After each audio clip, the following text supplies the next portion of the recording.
The average American will earn $2.7 million over their lifetime and die with less than $11,000 in savings. That's not a poverty problem. That's not a salary problem. That's a knowledge problem.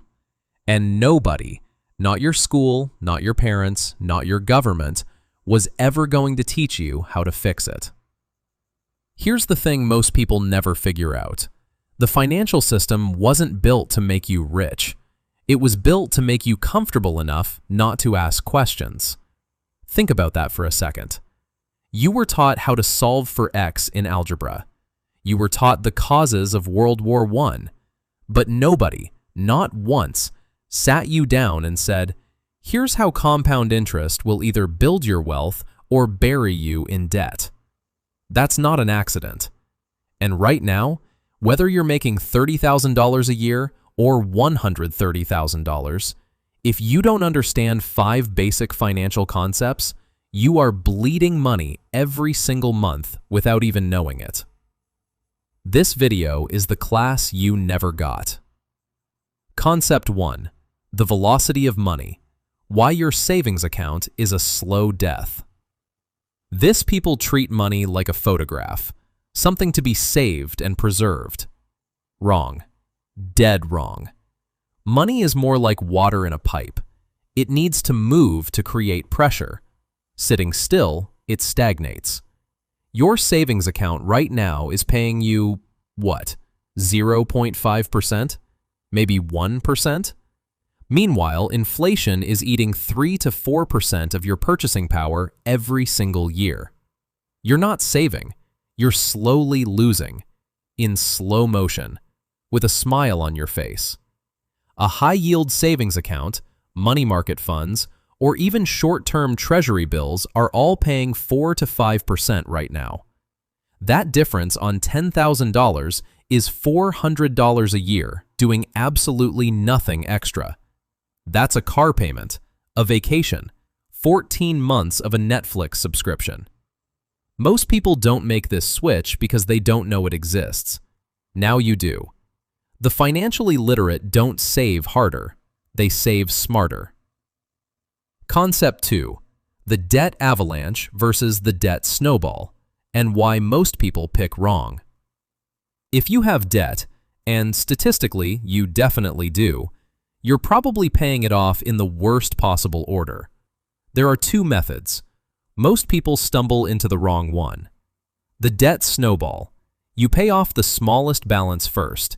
Feels good. Gives you wins. But it costs you more in interest. That's emotional finance. That's finance based on feelings. The debt avalanche.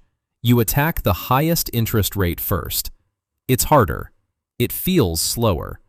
But mathematically, it saves you thousands. Here's the analogy. The snowball is like bailing water out of a boat 1 cup at a time. You feel busy, you feel productive, but the boat is still sinking. The avalanche is plugging the hole first. Financially literate people plug the hole. Real quick, if this is already rewriting how you think about money, hit subscribe. Bones Finance drops 1 video a week. No fluff, no hype, just the stuff that actually moves the needle. Back to it. Concept 3. Lifestyle inflation. The silent wealth killer. You get a raise. You feel rich.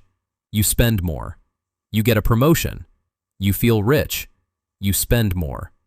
You're 35 and somehow still living paycheck to paycheck on $85,000 a year, and you cannot figure out why.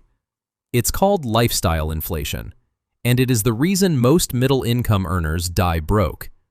Every time your income goes up, your expenses chase it like a dog chasing a car. You never actually gap your income against your spending, so your net worth never moves. The wealthy have a different rule. It's simple. Brutal. Effective. When income goes up, savings rate goes up first. Lifestyle comes second. Your 25-year-old lifestyle on your 35-year-old salary is not deprivation. That's the gap that builds actual wealth. Concept 4. The opportunity cost trap. Every dollar has a hidden price tag. Here's a concept that will genuinely change how you see every purchase you make. Opportunity cost. Every dollar you spend is not just gone. It is also the return that dollar could have made if invested. Example, you buy a $35,000 car at 25 instead of a $15,000 car. That $20,000 difference, invested in an index fund averaging 8% annually, becomes $466,000 by the time you're 65. You didn't just spend $20,000, you spent $466,000. That car didn't cost you a car payment, it cost you a retirement account. This isn't about never enjoying your money, it's about seeing the real price tag on every decision. Financially literate people don't just see what something costs today, they see what it costs them in the future. And once you see it, you cannot unsee it. Remember that stat I opened with? $2.7 million earned, $11,000 left. That gap, that $2.69 million gap, is not filled by working harder. It's not filled by getting lucky. It's filled by knowing things other people don't know.